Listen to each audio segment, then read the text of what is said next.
Mia Mohammad Shehbaz Sharif Saab has secured 201 votes.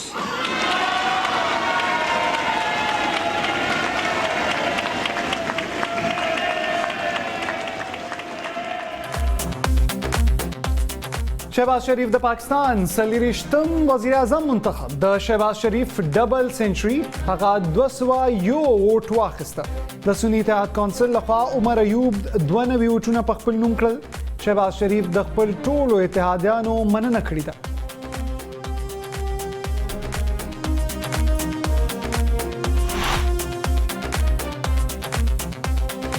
نواز شریف آصف علي زرداری او بلاول بھٹو د پاکستان د مفادو خلاف خبره نه ده کړې مونږ همیشه د صبر نه کار اخیستی په 9 مئی په ادارو حملې شوي په جی ایچ کیو حمله شوي د وزیر اعظم شهباز شریف قومي اسمبلی اجلاس ته خطاب وای نواز شریف ته د دې خبرې سزا ورکړې شوي چې ملک یې د ترقۍ په لور روان کړو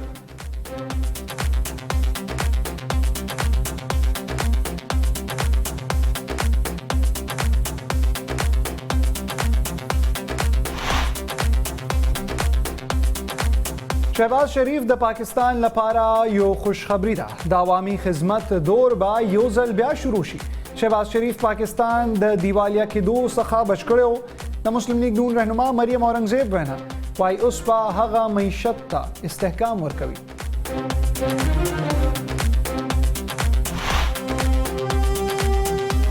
نگران وزیر اعظم انوار الحق کاکڑ وزیر اعظم هاؤس خالی کړو انوار الحق کاکڑ منسٹر انکلیو ته منتقل د انوار الحق کاکڑ تعلق د بلوچستان عوامي پارټۍ سره دی هغه د وزیر اعلی ثناء الله زهري د حکومت په دور کې د بلوچستان حکومت ترجمان هم پاتې شو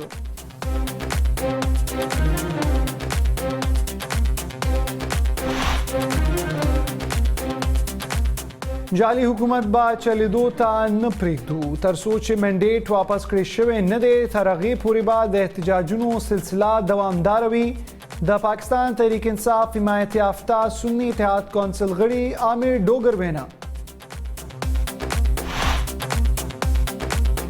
د پاکستان مسلم لیگ نون رهنما احسن اقبال وای آئی ایم ایف ته خط لیکلو مطلب یو بل ان آر او غوښتل دي د پاکستان مسلې حل کول لپاره ټول لا یو ځای کار کول پکار دي د انتخاباتو متعلق شکایات لپاره الیکشن کمیشن او عدلیه فورم موجود دی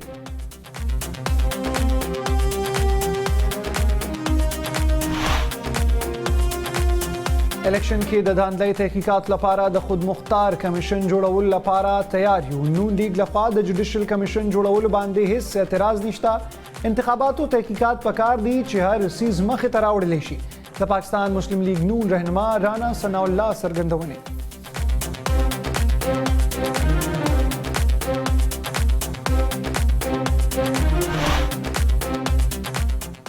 د ټوپک او ډنډې په زور خواله نشي راتلی د ولس فیصله به منل وي ولس د انتخابي داندلۍ خلاف فرد جرم عاید کړي د جماعت اسلامي پاکستان امیر سراج الحق وینا وایي د جعلي الیکشن نه پس جوړېدونکې حکومت هم جعلي دی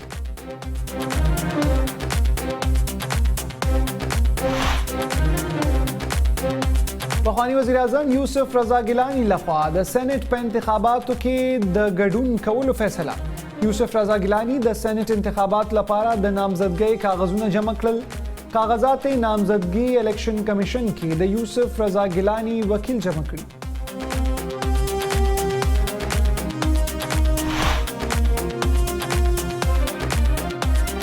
علي امین ګنڈاپور د پاکستان تحریک انصاف د خیبر پختونخوا صدر وټاکل شو نور الحق قادری د پی ټی آئی سینئر نائب صدر ارباب جهانداد نائب صدر او علي اصغر جنرل سیکرټري منتخب الیکشن کمیشن د پی ټی آئی د 13 انټرا پارټیز الیکشن منظوري نه ورکړي الیکشن کمیشن زموږ نه د بیټ نخه هم اخیستې وه د پاکستان تحریک انصاف وکیل قاضي انور ایډوکیټ وینا په چمن پوله د پاکستان او افغانستان ترمنځ تجارت د 15 میاشتو بندیز وروسته دوباره فعال تجارتي ګاډو ته د تګ راتګ اجازت ورکړې شو د چمن تاجرانو د دواړه خیزه تجارت د بحالۍ هرکلې کړې وای دې سره بعد د دواړو هیوادونو د تاجرانو مسلې تر ډیر حد پورې حل شي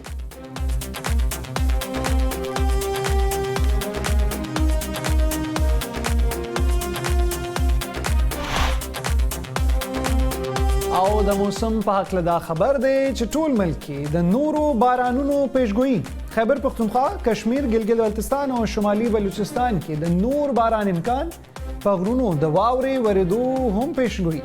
چترال، دیر سوات، کوهستان، شانګلا، بونیر، ایبټ آباد، مانسهره، هریپور او صوابۍ کې د نور باران امکان.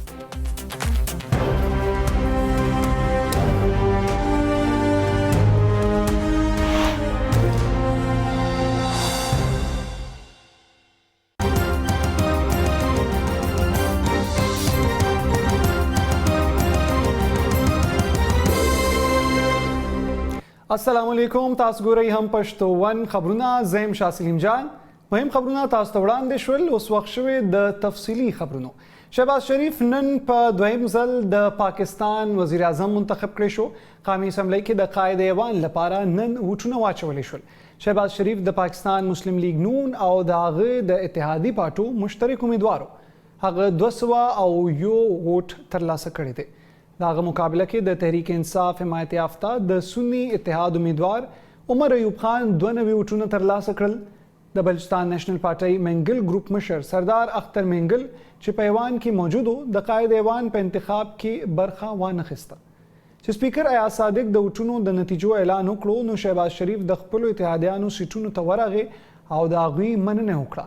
د انتخاب نه وروسته وزیر اعظم شهباز شریف ایوان ته په خپل خطاب کې خپل حکومت ایجنډا څرګنده کړه. هغه ویل چې هغه حکومت به تجارتي راهدارو په خاص توګه سی پیک له وده ورکړي. هغه زیاته کړه چې کروندګرو لبا سبسیډي ورکړي کیږي، ښځو لبا د سړو برابر تنخواګانې او حقوق ورکو. صوبو سره به په ګډه ایکسپورټ پروموشن زونونه قایم کړي شي او بانکونه به پابند وي چې ځوانانو لا کاروبار لپاره قرضې ورکړي. هغه ویل چې موږ ملک کې زرعي انقلاب راوستی شو او د کارخانو جال خورولی شو. د 9 مې د پیښو په هکله وزیر اعظم شهباز شریف ویل چې د دغه پیښو کې د ککړو کسانو خلاف به قانوني چلند وکړي شي، خو چې څوک په دغه پیښو کې ککړ نو هغوی ته به هیڅ نشي ویلی. په نیشنل اکشن پلان به عمل درآمد یقیني کړي شي. د قائد ایوان د خطاب په وخت د اپوزیشن غړو د هغه او مسلم لیگ نون خلاف سخته ناربازي او شور وکړو.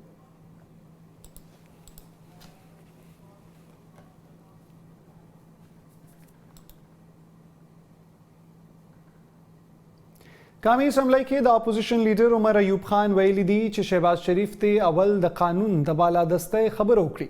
د قائد ایوان د انتخاب نه پس قومي اسمبلی کې په خپل تقریر کې عمر ایوب خان ویل چې موږ لا د ماضي نه سبق زده کول پکار دي. د انصاف نه بغیر یوه معاشره هم مخ په وړاندې نشي تللی. هغه زیاته کړه چې موږ د جمهوریت حامیانو او د جمهوریت د ودې لپاره به کار کوو.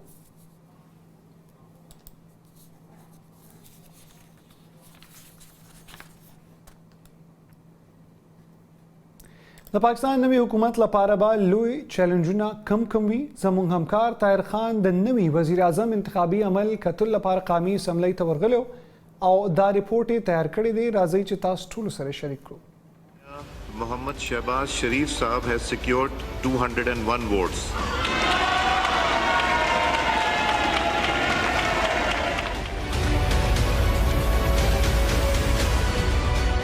د پاکستان د پارلیمان وړاندې ولاړم د مارچ په 3 نیټه د پاکستان د نوي وزیر اعظم شهباز شریف هغه منتخب شو او هغه د خپل سیال مخالف د پاکستان تحریک انصاف عمر ایوب څخه انتخابات وکړل. نوي ائتلافي یا اتحادي حکومت جوړېږي. زمانه دا چې د حکومت لپاره ډېر زیات مشکلات وي. اول کلاش اقتصادي مشکل ډېر زیات دی او پاکستان چې کوم د نړیوالې مالیاتي ادارې IMF څخه قرضه اخیستله د هغې په شرایطو باندې هغه پاکستان کې د عام خلکو ژوند ډېر زیات اغېزمن کړی دی. د ګیس بیې ډېرې لوړې دي، د بجلۍ، د تیلو، بیا دغه نورو شیانو اقتصادي مشکل ځکه قرضې واپس کول دي، د نورو هیوادونو نه اخیستل شوي دي. دا به یو ډېر مشکل وي. وسایل د پاکستان شته خو هغه نه د هغې نه کار نه اخیستل کېږي. دویم امنیتي مسله د TTP مسله موجود ده او هم د شهباز شریف حکومت ته چې کله د عمران خان حکومت ختم شي په 2022 کال اپریل کې نو PDM هغه وخت کې د مذاکراتو لار بند کړه TTP سره او ټي ټي پی جنگ بندي ختمه کړو. دا هم یو مشکل دی ځکه چې دا خبرستو پته لګي چې آیا حکومت بیا په مذاکراتو ځکه د ریاست پالیسی سره پورې امداد چې خبرې نه کوي چې خبرې نه کیږي بیا ودا مشکل وي او امنیت بیا په هر څه باندې اغیز کوي هغه په اقتصاد هغه د مخالف ژوند باندې. درېمه او اخیری چې کوم زمانه نظر د مشکل دی سیاسي بحران ځکه انتخابات پر ورځ باندې موږ کتل د وزیر اعظم چې د پی ټی آی خلکو احتجاج وکړ اول بیا د انتخاب نه وروسته نو دغه یو مشکل وي ځکه چې اپوزیشن ډېر قوي دی ډېر مضبوط دی او هغه ویل چې هغه حکومت کار ته نه پریږدي نو بار دغه یو مشکل وي ځکه او سیاسي مشران کینیم نه چې څنګه مشکلات حل کو څنګه د بحرانونو حل راوباسو. زما خیال چې دا مسلې به نوې حکومت ته وي لیکن د نوې حکومت امتحان دی ځکه چې کله د حکومت کې مشران راشي دا غي بیانونه هم داسې وي چې هغه یو اپیل نه وي بل ته مخالف ته نو هغه له مخبر سوچ بدلول پکار وي کنه بیا به نظام چلیدل هغه ډېر مشکل وي. د پاکستان مسلم لیگ نون د اطلاعاتو سیکرټري مریم اورنګزیب وایي چې شهباز شریف د پاکستان لپاره د خوشحالۍ خبر دی. په یو بیان کې مریم اورنګزیب ویل چې د پرمختګ هغه سفر چې په کال 2013 کې ودرېدلو هغه به یو ځل بیا شروع کړي شي او د ځوانانو د روزګار تجارت او پرمختګ دور آغاز به یو ځل بیا وشي. مریم اورنګزیب ویل چې شهباز شریف پاکستان د بدحالۍ نه بچ کړو اوس باغه معیشت مضبوطوي. پاکستان کې به سیاسي او اقتصادي استحکام راځي او د خلکو سخت حالات به ښه کړي شي.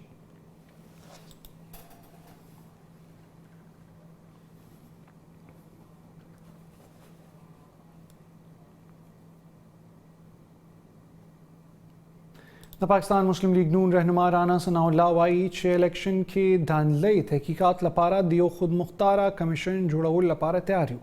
نجی ټي وي سره د خبرو اترو په وخت رانا ثناء الله ویل چې په کال 2013 کې د سپریم کورټ په ججانو مشتمل کمیشن جوړ کړی شوی و کوم چې د دانلۍ ټول دعوې دروغ ثابت کړي وي.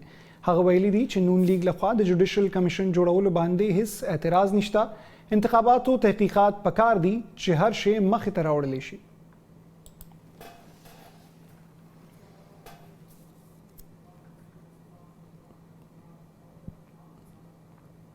د جماعت اسلامي پاکستان امیر سراج الحق ویلي دي چې د جعلي الیکشن او جعلي نتیجو نه وروسته جوړ شوی حکومت هم جعلي دی او خلکو د دانلۍ خلاف فرد جرم عاید کړي.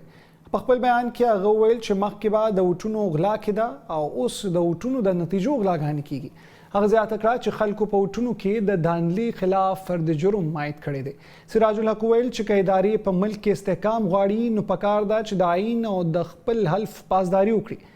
د ټوپک او ډنډې په زور خوالې نشي راتلی. د عوامو فیصله به قبلول پکار وي.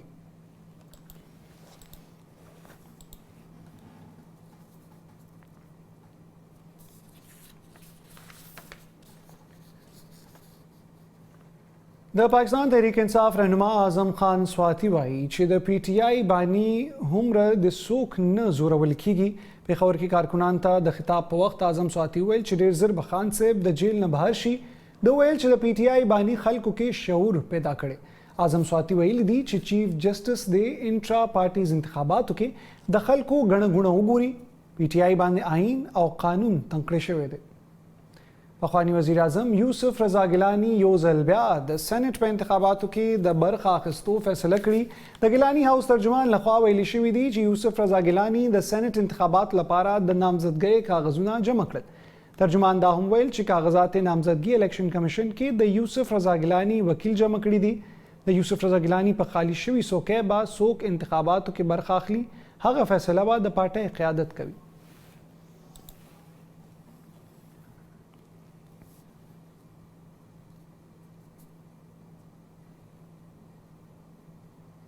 د قومي اسمبلی سپیکر ایاز صادق د پارلمان مشترکه غونډه طلب کړې ده. تفصیلات تر مخه ویلي شوي دي چې قومي اسمبلی سپیکر ایاز صادق د پارلمان مشترکه غونډه د هفتې په ورځ سهار 10 بجې راغوښتي. د قومي اسمبلی سپیکر د پارلمان مشترکه اجلاس د صدارتي الیکشن رول شق بی لاندې طلب کړی دی.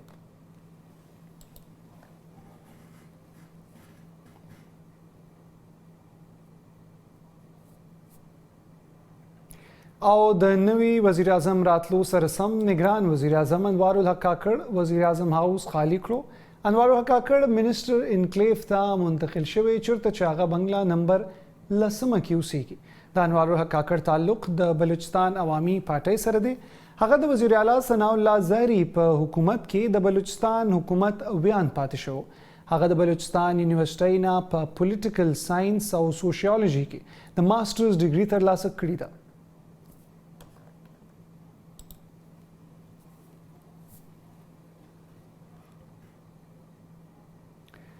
بیرسټر ګوهر علي خان د پاکستان تحریک انصاف چیرمن او عمر ایوب د جنرال سیکرټري په توګه بلا مقابله منتخب شول.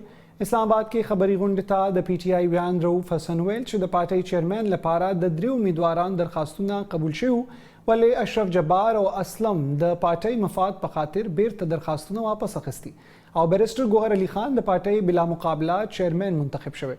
د دې نه علاوه یاسمین راشد پی ټی آی پنجاب، علي امین ګنڈاپور خیبر پختونخوا او حلیم عادل شیخ د پی ټی آی سند صدر منتخب شو. په بلوچستان کې د ګوند د صدر لپاره ټاکنې روانې دي چې له نتیجو وروسته به د مشر، جنرال سیکرټري او نورو چارواکو اعلان وکړي شي.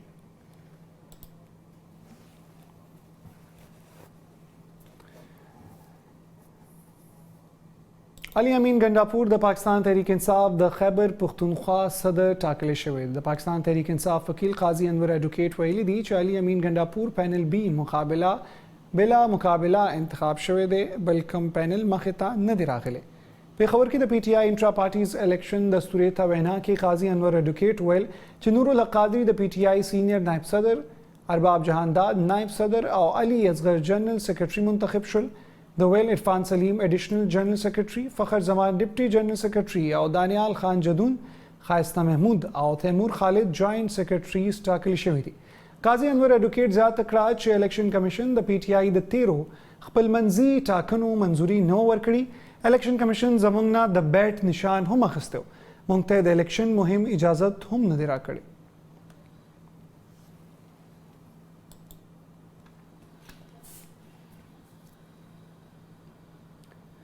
او د تاجرانو لپاره د خوشحالۍ خبر په چمن پولې د پاکستان او افغانستان ترمنځ تجارت نن د 15 میاشتو بندیز نه وروسته دوباره فعال شوی دی او تجارتي ګاډو ته د تګ راتګ اجازت ورکړی شو. د دواړو ملکونو ترمنځ په دواړه اړخیزه راهدارۍ تجارت تیر کال د نومبر په 14مه نیټه هغه وخت بندیز لګولی شو کله چې پاکستان افغانستان سره په پوله د تګ راتګ لپاره د پاسپورت او ویزې شرط لګولی و. د دې بندیز خلاف د چمن مقامی تاجرانو د مختلفو سیاسي ډلو په مرسته یو احتجاجي پرلط هم شروع کړو چې تر اوسه پورې دوامدار و.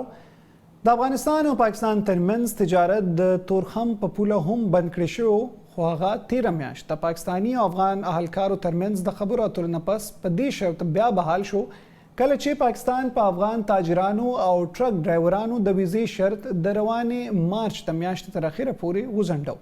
د چمن په پوله د تجارت د بیا شروع کولو تفصیل نه دی ورکړی شوی چې د ویزې یا پاسپورت شرط ختم کړی شوی دی او که عارضي تور باندې ځنډولی شوی دی. د چمن او بلوچستان مقامی تاجرانو د دواړو اړخیزه تجارت د بحالۍ هرکلی وکړو او ویل چې دې سره به د دواړو هیوادونو د تاجرانو مسلې تر ډیر حده پورې حل کړی شي.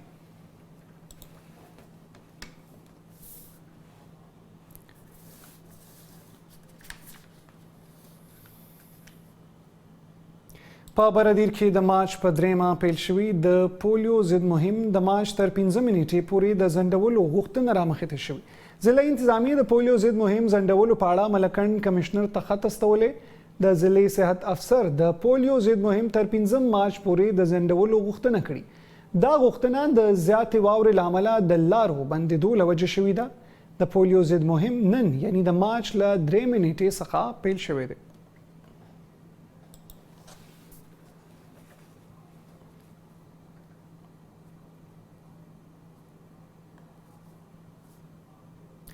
واورې وریږي او لارې بندېږي. د خیبر پختونخوا وزیر اعلی علي امین ګنڈاپور د سوات کالام روډ د سخت واورې ورېدو له امله د بندېدو نوټس واخیسته.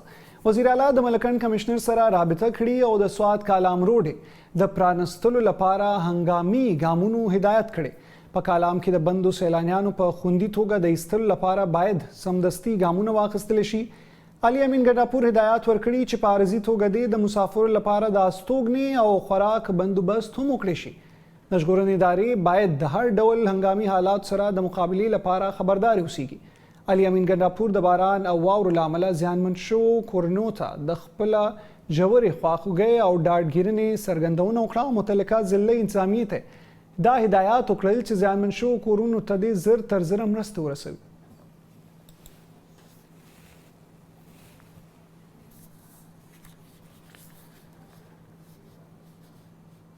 په خیبر پښتونخوا کې د وروستو بارانونو له وجې 21 کسان مړه او 29 ژوبل شوي دي. د پی ډي ایم ای رپورټ تر مخه د وروستو بارانونو له وجې په مړو شوو کسانو کې 14 ماشومان، 2 زنانه او 15 نارینه شامل دي. د پرله پسې بارانونو له وجې 10 کورونه په مکمله توګه ویجاړ شوي او 9 نوي کورونو ته جزوي زیان رسېدلی. په بېلابېلو سیمو کې 50 څاروي وژلې شول او دې سره سره یو شمېر سرکاري ودانو ته هم زیان رسېدلی دی.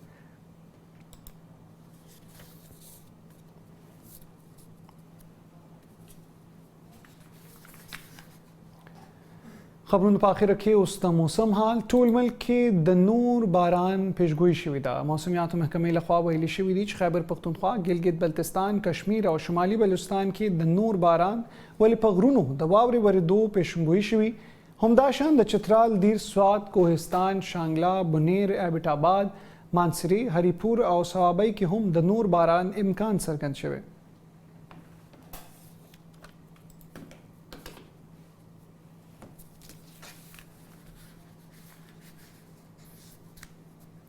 پام پښتون د خبرونو بولیټن نه اجازت غواړو. خبرونه پس تاسو کتئ شئ پروګرام میلمه د طاهر خان سره د لوی الله پامان.